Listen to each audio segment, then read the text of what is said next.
failed then by just one vote. Joining me now is Richard Socarides, former president of Equality Matters and former advisor to President Bill Clinton. Richard, it's great to have you here. Newly elected Senator Cory Booker announced this week that he's backing ENDA. So are all the Democrats supporting it. We've got Republican Dean Heller saying just a short time ago that he's going to support this bill, making it 5 Republicans in favor. So we're at the 60-vote threshold, so no filibuster on this. But 3 Republicans who could vote in favor aren't saying how they'll do. We've got Rob Portman, Kelly Ayotte, and Pat Toomey.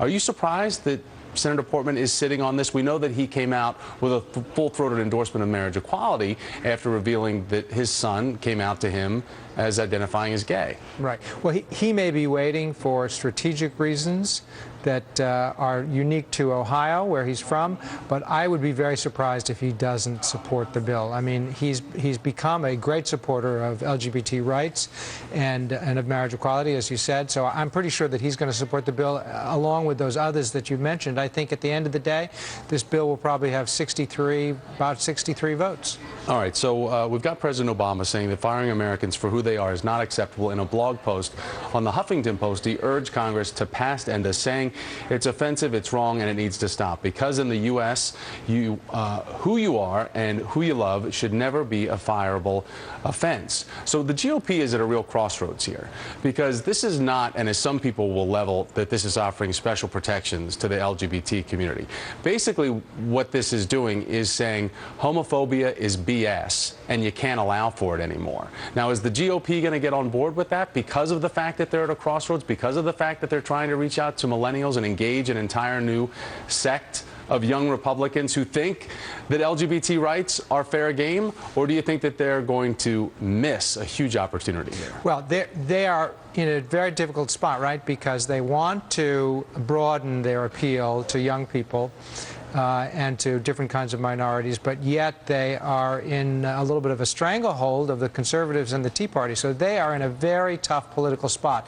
I think ultimately the Republicans in the Senate will end up, a number of them will end up supporting this bill. But John Boehner just announced this morning that this bill will probably not see the light of day in the House, and which means it won't become law. Even though what we're about to see today will be historic if it passes the Senate, it is probably unlikely in the House. But the language that Speaker John Boehner uses, and we have part of it, is the Speaker believes this legislation will increase frivolous litigation and cost American jobs, especially small business jobs. Now, this could have been a statement that was refreshed from decades ago, 20 years from ago. bringing women into the workplace, people with disabilities into the workplace, minorities into the workplace, racial minorities. So this is an old. Well, this seems reflexive. This talking point, this Republican scare talking people because point, you're going to get sued. Right, this conservative talking point of frivolous lawsuits is like kind of the last thing they have left to say. I mean, I don't even know what it means, frivolous lawsuits. I mean, you can say that about any law. You know, any law you pass might lead to frivolous lawsuits, and it's a scare tactic. I mean, there's no indication that this bill will do anything but protect people based upon sexual orientation and gender identity in the workplace. A lot of states and municipalities have laws like this. We do not have a federal law like this. It is very important in places where no protections exist, especially.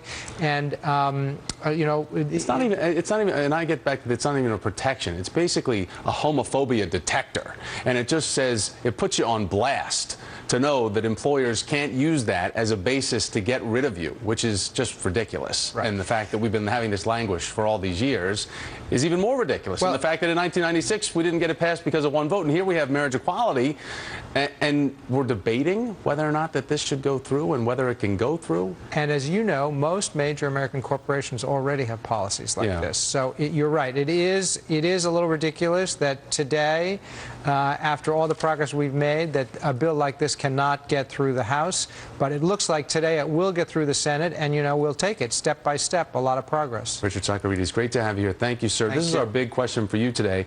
Gay rights in the workplace.